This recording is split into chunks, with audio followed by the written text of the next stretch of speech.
Bon, alors ça fait toute une histoire, parce que Mitterrand aurait refusé le baisement à la reine. D'accord, c'est un drame de plus dans l'histoire du monde. Je refuse personnellement d'en chier une pendule. J'ai assez de ma citizen pour regarder l'heure. Bon, Mitterrand n'a pas baisé la main de la reine, il s'est arrêté à 2 centimètres. Je sais pas, ça sentait-il quelque chose, j'en sais rien. Il s'est redressé pour entendre Charras lui dire « t'as tort, il n'y a plus que la main qui est baisable. » Il a la chance, ah oui. Il est bien, Charras. Il est bien. La seule chose bonne dans ce gouvernement, c'est Charras. Au moins, on rigole un peu. En voiture, il n'avait pas mis de capote. C'était Jacques Ramade. Hein, c'est un détail qui me revient. Mais c'est vrai. En t'écoutant.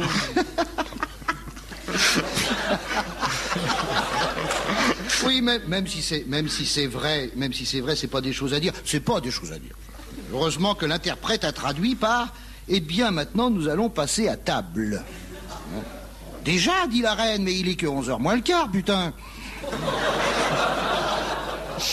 Et l'interprète gêné « Oui, Majesté, mais c'est le décalage horaire. » Imagine-t-on assez les tracasseries auxquelles sont soumis nos souverains? Le protocole. Songez que de la naissance à la mort, jamais ces gens-là n'ont mis les coudes sur la table. Même pas en pique-nique, parce qu'au pique-nique, t'as la chaise Henri IV, la table Henri V, le chandelier Épicette, et la bouteille thermos, gardée par un détachement d'infanterie. Au-dessus de toi, t'as 22 hélicoptères qui font des cercles. Tu peux pas en placer une avec le boucan. Margaret! Give me the salt! What? The salt! Le sel! Ah ouais, tiens, catch! Attrape. Catch, c'est attrape, hein. C'est pas pour tuer les insectes. Non, parce qu'il y a des cons là qui comprennent rien. Ces gens-là... Non, pas au studio, hein, je veux dire. Non. Ces gens-là sont trop occupés à paraître pour avoir... Tu vois que tu fais rire. Ces gens-là... Non, parce que là, j'ai une phrase profonde, là, pour le bac. Ces gens-là sont trop occupés à paraître pour avoir le temps d'être. Non, ça va. Non, mais c'est vrai. Le protocole les bouffe. Et qu'en est-il au plumard? Ah bah, fallait bien y arriver. Là. Doivent-ils pénétrer dans le pajot royal, avec elle, sa couronne sur les bigoudis, et lui, son sceptre à la main? Je vois que vous êtes en train d'imaginer, là, hein? Ah ouais. C'est pour ça que j'ai mis des points de suspension sur le papier. Ils vont imaginer. S'ils font chambre à part, accrochez vos ceintures. S'ils font chambre à part, de combien de mètres doit-elle allonger le cou pour lui tailler une pipe royale?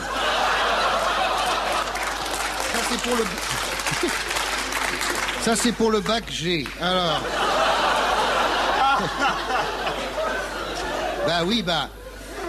heureusement que je suis là pour y penser, hein. À l'oral, alors. Quelle place occupe l'amour dans les royales demeures? L'amour fait-il bon ménage avec le protocole?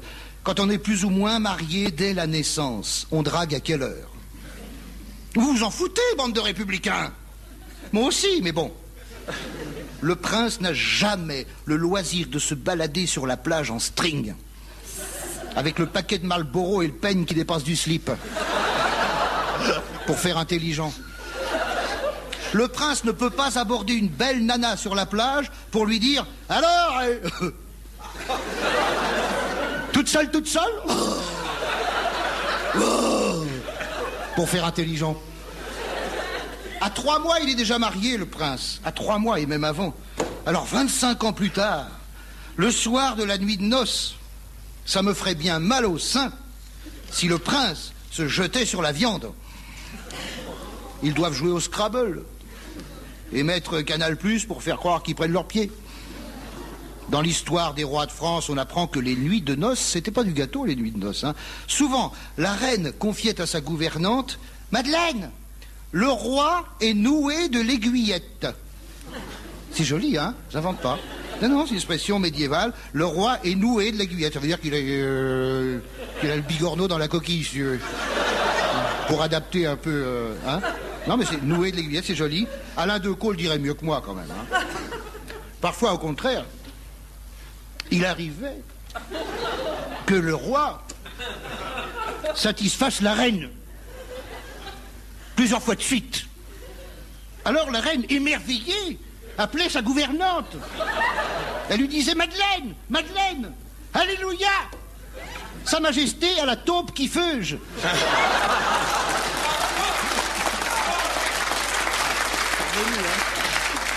Il y avait longtemps. Je rappelle que la taupe qui feuge est une expression bretonne qui décrit la turgescence du membre viril. Vous êtes sur France Inter, la seule radio qui feuge à l'heure de la messe.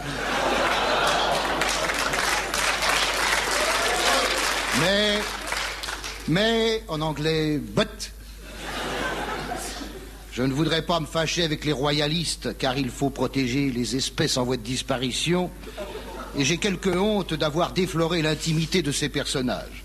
Donc, comme on dit en période de sécheresse, mea culpa. Il n'y a rien à faire, à culpa. J'ai piqué à Ruquier, celle-là. Après tout, la vie privée des rois et des reines, ça ne regarde que France Dimanche.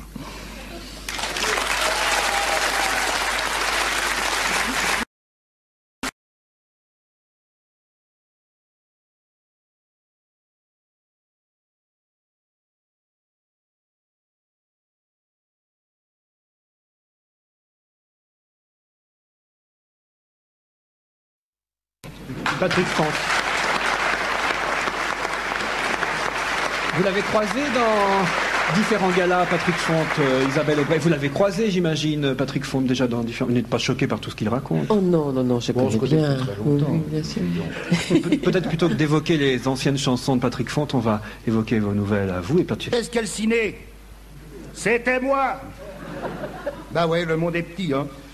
Je tenais le stand du Havre. Avec un copain, on vendait des spécialités du Havre. Des croissants au beurre. Parce que c'est un Havrais qui a eu l'idée de premier de mettre du beurre dans les croissants. Avant, le beurre se vendait comme ça, sans croissant.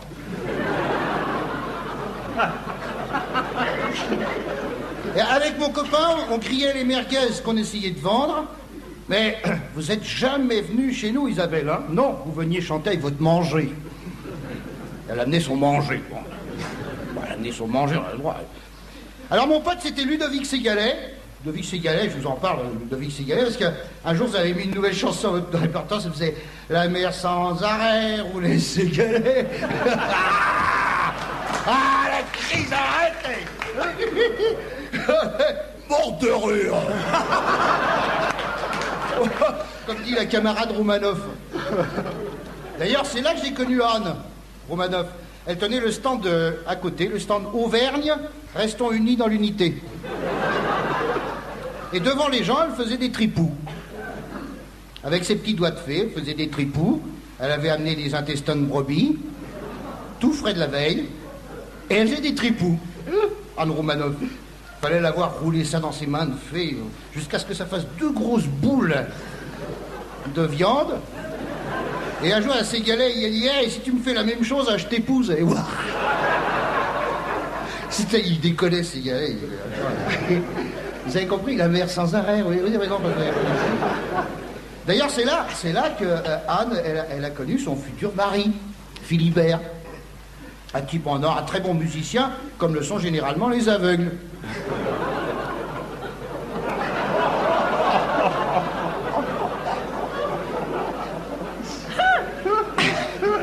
C'est faux, hein. C'est faux, il n'entend rien. Alors, à côté du stand de la camarade Roumanoff, il y avait le stand de littérature populaire, culture et prolétariat, où André Lajoigny dédicaçait des protèges cahiers.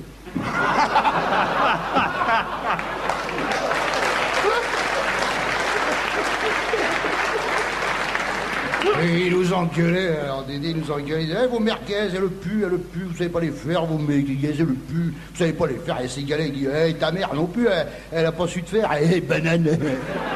Alors la cigale, il décollait. Déjà, on commençait à sentir des dissensions au sein du parti. Qu'est-ce qu'on a pu lui balancer au Dédé la Joanie? Parce que entre lui et l'humour, il y avait 10 fois l'épaisseur du mur de Berlin, tu vois. Alors évidemment, Anne prenait sa défense. Mais arrêtez de vous moquer d'André la Joanie.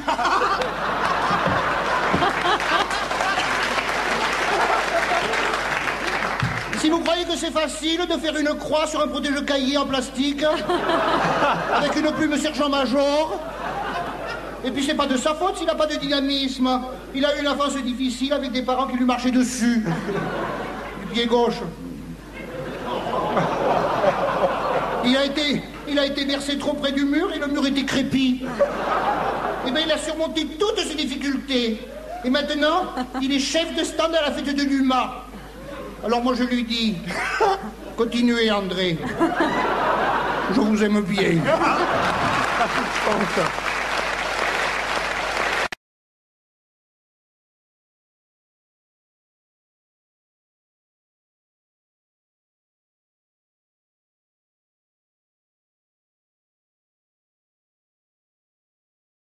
Bien qu'étant d'origine espagnole, je n'arrive pas à partager le plaisir de ces mecs qui sautillent autour d'un taureau pour le faire chier avec un drap. Parce que dans la corrida, outre la mise à mort, bien sûr, ça on en parle sans arrêt très bien, ce qui m'emmerde le plus, ce qui me gêne, c'est ça, on emmerde un animal. On emmerde un animal. Si encore c'était un moustique. Je veux bien. Le moustique avec son dard, le toréador avec son épée, et surtout pas l'inverse. Prenez votre temps. Le moustique avec son dard, le toréador avec son épée, le combat serait régulier. Le moustique aurait l'avantage, vu sa souplesse, et transformerait la gueule du toréador en terrain de golf. Bon, ce qui aurait pour avantage de rendre les moustiques sympas. Car j'ai horreur des toréadors. C'est une haine tenace. Quand je vois ce connard moulé dans son collant, avec ses 2 profiteroles qui dansent la java autour du taureau, j'arrête, je bande. Patrick. J'ai pas envie de dire olé. Non, j'ai envie de dire, vas-y taureau, arrache les couilles. Ça te fera des brochettes pour l'hiver.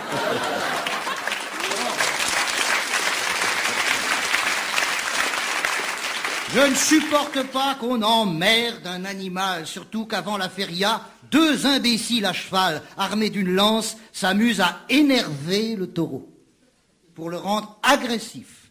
Énerver, c'est le terme employé par ces crétins. On arrive à la fin du XXe siècle, et il y a des mecs dont le métier consiste à énerver un taureau. Qu'est-ce que vous faites comme métier? Je suis énerveur de taureaux. Et on dit qu'il n'y a pas de son métier. Mais la plupart des métiers sont des métiers de cons. Alors bien sûr, les aficionados ont la réplique toute préparée, évidemment. Hein. Bon, enfin, disent-ils, mais quand vous mangez du poulet, hein, parce que vous y parlez d'abord, là. Bon, d'accord, mais c'est cruel, oui, c'est bon. Mais enfin, quand vous mangez du poulet, dites donc, hein. Et puis alors, c'est des arguments, hein. Tu t'es coincé quand ils te disent cela. Eh ben, ce poulet, il a bien fallu qu'on le tue. C'est vrai. C'est vrai, ils ont raison. Mais je ne sache pas que l'éleveur de poulets se soit amusé à énerver le volatile en lui plantant des aiguilles à tricoter dans le cul pour ensuite danser autour de la poule en la faisant chier avec une couette.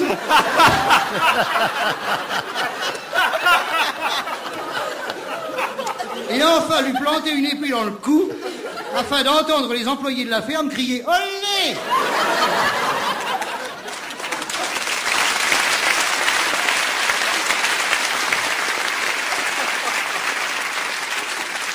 Je parle naturellement des poulets élevés normalement dans la basse-cour et non pas de ces pauvres volailles cultivées en batterie par des beaufs qui ont le même quotient intellectuel que les toréadors. Je l'ai déjà dit et je le redis, foutez la paix aux animaux. Aussi sauvages soient-ils, ils n'ont jamais commis les saloperies que l'homme s'est cru autorisé à faire depuis qu'il est sur Terre. Bon, j'ai cherché une chute, j'ai pas trouvé de chute, alors je m'excuse Anne, je vais t'emprunter une d'Étienne. Parce que pour terminer, eh bien, l'important c'est de s'aimer.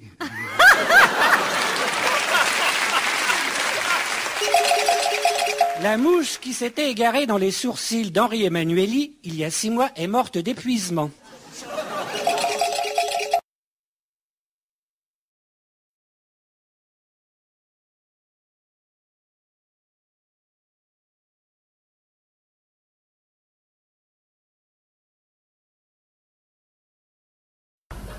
Eh oui, depuis les années 60, un nouveau métier s'est développé, concepteur de conneries, ou si vous préférez ingénieur en débilité, technocrate ludique de mes deux, crétin diplômé amoureux de sa mère. Bref, un nouveau métier qui consiste à créer de l'inutile pour collectionneurs, du jeu pour tripoter quelque chose quand on veut pas faire de peine au petit Jésus,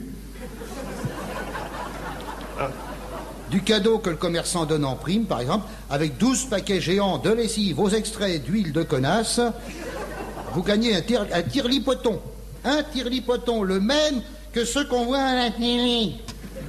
Parce qu'il y a ça aussi, le panneau « Vu à la télé ». Regarde maman, il est vu à la télé. Ta gueule, fils de con. Parce que heureusement, les enfants sont aussi cons que les parents. Vu à la télé, planté sur des merdes qu'on a vues sur la télé dans la pub et dont on dit tiens, c'est le truc de la pub du spot qui a coupé le film hier soir à TF1. Alors on l'achète pas. Enfin là, je rêve. Ça commence à venir, hein. Les clients se font de plus en plus nombreux qui passent à côté d'un machin au supermarché où il y a marqué vu à la télé et qui font comme ça. Alors, je décris le mouvement pour les auditrices. Non, parce que là, vous n'avez que le son. Là. Non, mais ils ont compris quand même. Oui, je sais pas, non, ça consiste à fermer le poing pour ne dresser que le majeur. Cette élégante mini-chorégraphie se pratique aussi en voiture, quand on ne veut pas s'esquinter la voix en criant « Connard, tiens ta droite !» ou encore « Nique ta mère !» Et si ça suffit pas, prends ton père, si t'as encore faim, enfile ton caniche. Je vous jure que cela s'est dit un jour à un carrefour, et je crois même que c'est moi qui l'ai dit.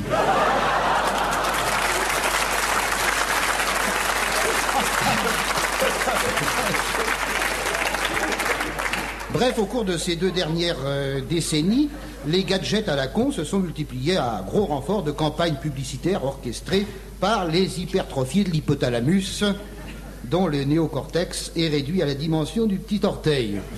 Hypothalamus, c'est pas un restaurant où on sert de la viande, hein. Non, je dis ça pour les cons. Souvenez-vous du Rubik's Cube. Vous vous souvenez du Rubik's Cube qui permettait d'assembler des petits cubes dans un gros cube pour former des figures de cubes? C'était super bloom.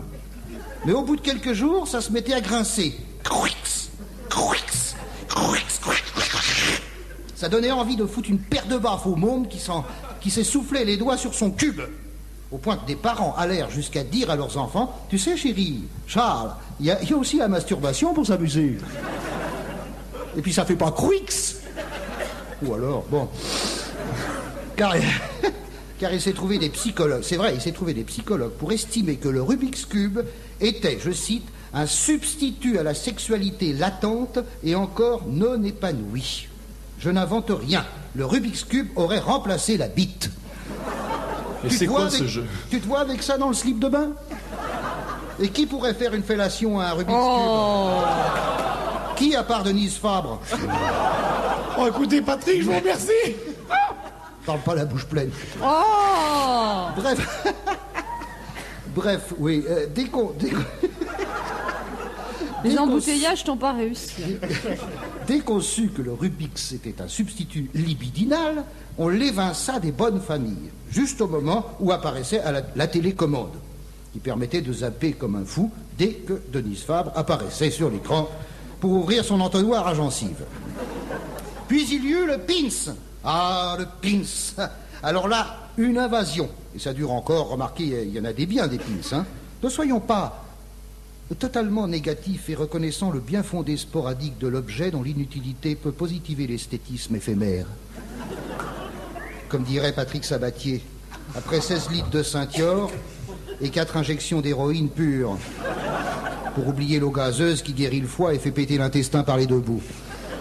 Souvenez-vous qu'il y eut même un pins papal à l'effigie du pape. On se le plante sur le sein gauche, c'est là qu'il faut tirer. Merci, Patrick. Un de moins. Enfin, depuis quelques mois, la totoche. Une tétine en verre ou en plastique pour les pauvres. C'est nouveau, ça. Hein. C'est nouveau, à l'usage des jeunes filles et de Laurent Ruquier. Oh. Ça va? Dis donc, tu l'as? Eh oui. C'est vrai, on l'a offerte hier. Et elle est déjà toute mordillée, la tienne. Ah, je m'excuse, elle est mordillée. Je ne connaissais pas, c'est quand tu m'as appelé cette semaine pour me dire je vais parler de la totoche, j'ai fait tout Deauville pour trouver une totoche et j'en ai trouvé une. Et moi, j'ai pas fait tout Deauville, j'ai fait tout de suite. Oui, bon, je te sens venir, toi, oui. Heureusement que je suis assis. Alors, tu as le droit. Donc, une tétine avec la taille court élémentaire, ouais, c'est ça, la toute petite taille court élémentaire, car aux âmes bien nées, la valeur n'attend pas le nombre des années et la valeuse non plus. Oh. Non, je vous laisse le temps d'apprécier, là. Surtout. Balle neuve. Et la taille, étude secondaire. Hein. Quant au modèle terminal, il est dans ma culotte. Il serait trop facile. Mais il serait trop facile de rester plus longtemps là-dessus. Oui. J'ai déjà trop tendance à évoquer les joies du sexe, ou peut-être pas assez par les temps qui courent. En tout cas, vive la totoche, enfin conçue par un concepteur qui a trouvé, au génie, une méthode d'éducation par la pratique. Suçotez bien les filles, et à bientôt.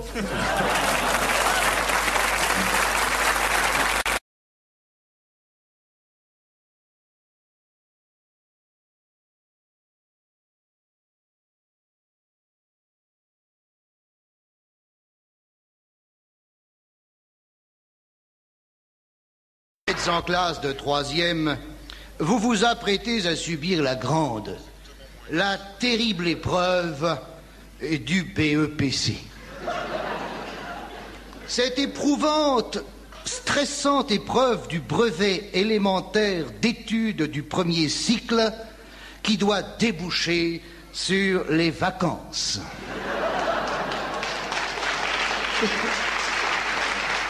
Cet examen qui a aujourd'hui autant d'utilité que le CAP de maréchal Ferrand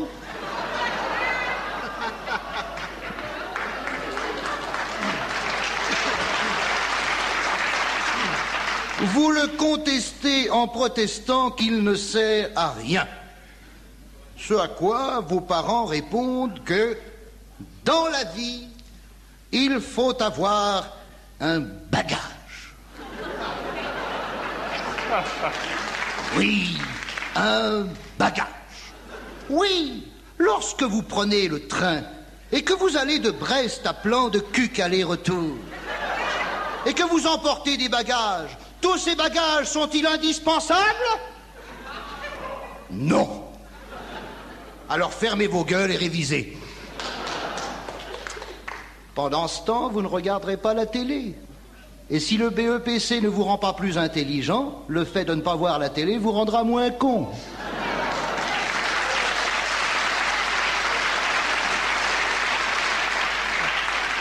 Et puis reconnaissons que quand on a surmonté victorieusement les épreuves du BEPC, hein, ça fait plaisir à mémé. Et que ne ferait-on pas, mesdames, messieurs, je vous le demande, pour faire plaisir à mémé? Hein? Puis vous savez bien que la vieille vous filera 500 balles.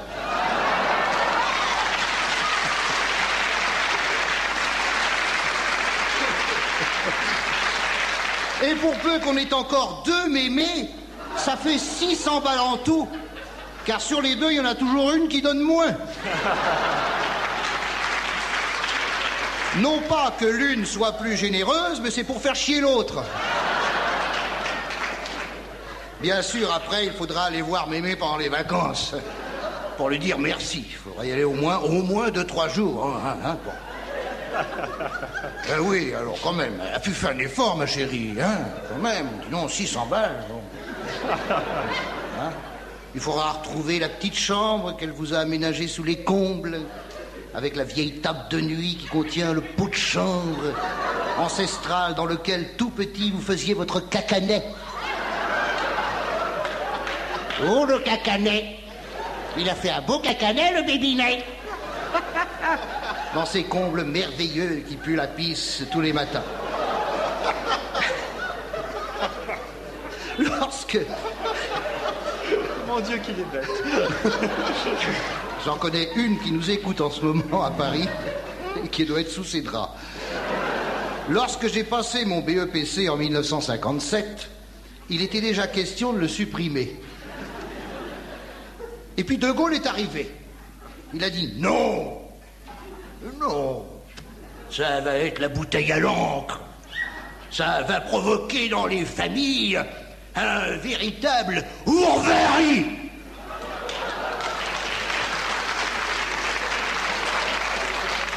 Ourvari. Car la force de Gaulle consistait à employer des mots que les cons ne comprenaient pas.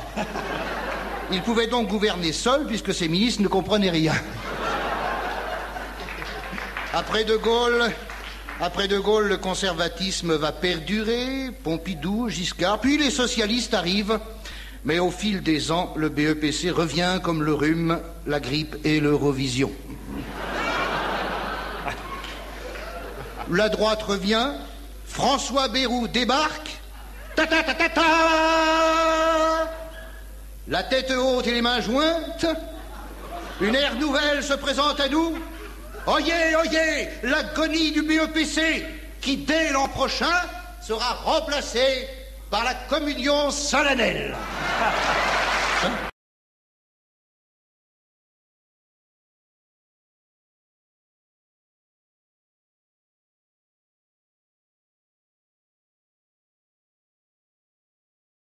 Mesdames, Messieurs, en cette fin de siècle turbulente où nous sommes cernés par le sida, l'alcoolisme, le cancer des fumeurs, les déchets radioactifs, la raréfaction de l'ozone, la sécheresse, les pollutions urbaines, les accidents de la route, l'intégrisme, le péril atomique et la montée du fascisme, j'ai du mal à vous dire comment allez-vous. Très peu d'entre vous répondront « Ouais, super, arrêtez. Ouais, ça va bien, arrêtez. Ouais, ça va bien, voilà. » Ça, c'est les tailleurs. Ouais, super. Demain, c'est la déclaration d'impôt. Le pied, arrête. Ouais, la déclaration. Non, pas demain, la déclaration d'impôt. Pas demain. Le gouvernement a repoussé de 24 heures la date de dépôt de la feuille de déclaration sur les revenus de 1991. Vous voyez bien que le bilan de la gauche n'est pas si catastrophique.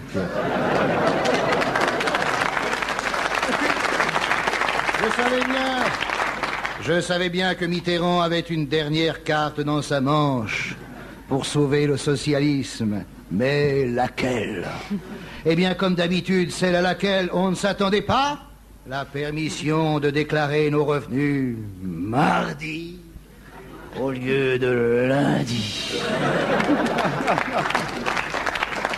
Moi, j'y aurais pas pensé. J'aurais eu peur de passer pour un con. Lui, il n'a pas eu peur. C'est ça, le courage politique. Mon père, que j'admire beaucoup parce que ça fait 51 ans qu'il supporte mes grossièretés, me dit un jour, un peuple supporte tout sauf l'humiliation. Nous sommes humiliés parce que jamais les hommes politiques ne nous expliquent leur politique.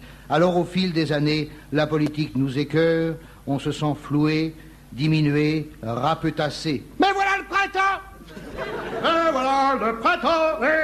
Le voilà, il est en avance cette année. Profitons-en. Une brise douce, comme un baiser d'enfant, nous flatte le visage. C'est le printemps dans ma chemise, entr'ouverte aux quatre vents. Partons, mamie, loin des églises, que désertent les enfants. Ils nous laissent vieillir, laissons-les rajeunir. Et dans les valses des cartables, nous deviendrons un peu plus délurés, moins raisonnables. Tous les crétins sont sérieux.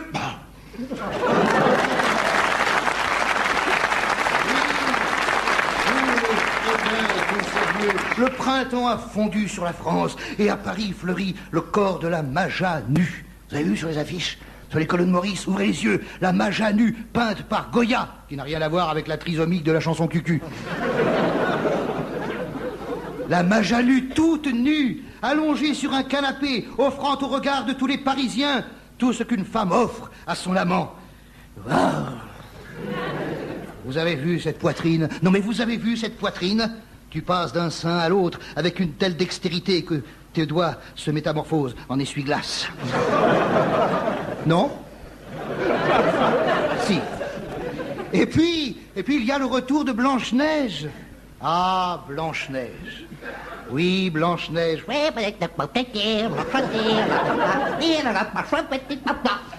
Blanche-Neige qui fut responsable de ma première érection. Oh.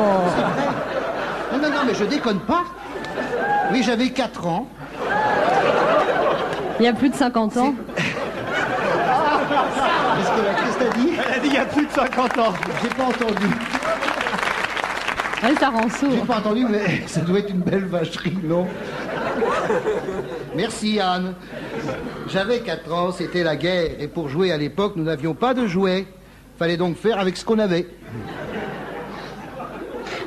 Je vous laisse le temps d'imaginer.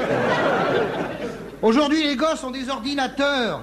Et ma mère, qui n'y connaît rien, est allée jusqu'à dire la semaine dernière à mon petit-neveu qui s'excitait sur un Macintosh: enfin, mais comment tu fais pour taper à la machine en regardant la télé? C'est joli. Blanche-Neige. Si j'avais été l'un des 7 nains, elle m'aurait appelé Sotopaf. Été comme hiver, j'aurais vécu sous sa robe, j'aurais tenu le bureau de tabac. Bon. Oh. Et tandis qu'éclatent les sourires des filles sur les affiches et dans les rues, de pauvres individus continuent d'hiberner en placardant d'autres affiches qui disent bleu sur blanc: la France, aimez-la ou quittez-la. C'est fin, c'est très fin. Ça s'adresse aux immigrés, bien sûr. Mais messieurs les fascistes, rassurez-vous, la France, on l'aime. Et on est toujours content de rentrer en France quand on revient de la Côte d'Azur. Patrick Fonte. Non, j'ai pas fini. C'est pas fini. J'ai cru. Là-bas, c'est plus le printemps, c'est presque fini, hein. Là-bas, sur la Côte d'Azur, c'est plus le printemps et ça sera plus l'été. Car en été, sur les bords de la Méditerranée, les péteux sont revenus sur la côte. Ils se sont regroupés, les péteux, dans tous les bars côtés de la côte, dans leur nouvelle tenue de péteux. As-tu vu mon futal, as-tu vu? Il me rentre dans la raie du cul. Mon blue jean qui moule mes profiteroles, ma casquette, mes tennis, mon cache-colle. Mais le printemps a sauté sur la Corse, qui nous a envoyé Napoléon, Tino Rossi, Charles Pasqua, et qui vient de refouler Le Pen. Bravo les Corses. Vous au moins, vous avez l'art de ne pas stocker les déchets. Patrick Fonte.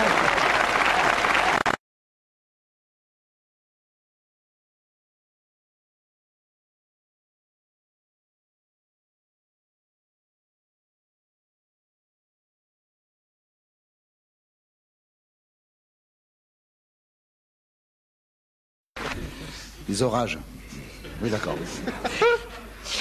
Le bide. C'est pour toi. J'ajouterai plus finement au désespoir. Ô vieillesse ennemie, je vais mourir trop tôt pour voir d'un œil transi les soldats de l'Europe manœuvrer tous les ans sous les ordres martiaux d'un unique adjudant. Un unique adjudant qui sera polyglotte et qui, dans 12 langues, ordonnera corvée-de-chiotte. Un unique adjudant qui, dans 12 jargons, apprendra 12 manières de se faire traiter de con. Déjà, l'armée allemande jouxte l'armée française. Enfin, ils vont la chanter juste, la Marseillaise. Et pour peu qu'ils la chantent sur un texte jovial, ça changera des conneries du texte original. Qu'un sang impur abreuve nos sillons. Fini. Comment peut-on encore gueuler ça aujourd'hui? J'entends des voix qui disent « Faut pas toucher à ça, je touche à ce que je veux !» quitte à me salir les doigts. Non, je ne verrai pas l'armée européenne équipée par les industries américaines avec un George Bush qui désignera seul les noms de ceux à qui l'on doit casser la gueule. Marre de voir l'Amerloc dicter sa loi au monde avec ses commandos de puritains immondes et sa statue de la liberté froide, hautaine, qu'en finit pas de brandir sa glace à l'italienne. Non, je ne verrai pas l'armée du bloc des 12, bénie par le pontife Jean-Paul 92, qui au balcon de Rome, grisé par les bravos, viendra nous expliquer que la guerre est un fléau. Je ne verrai pas non plus les nouveaux de Courtrai expliquer en allemand, en rital, en anglais que la masturbation nous chasse du paradis parce qu'on n'a plus qu'une main pour tenir le fusil.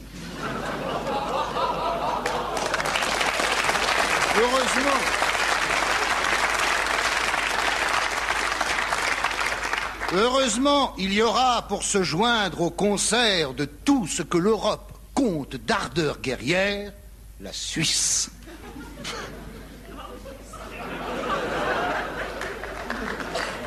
Dont le soldat peaufine avec entrain, bien au chaud dans son tank, l'art du chant tyrolien.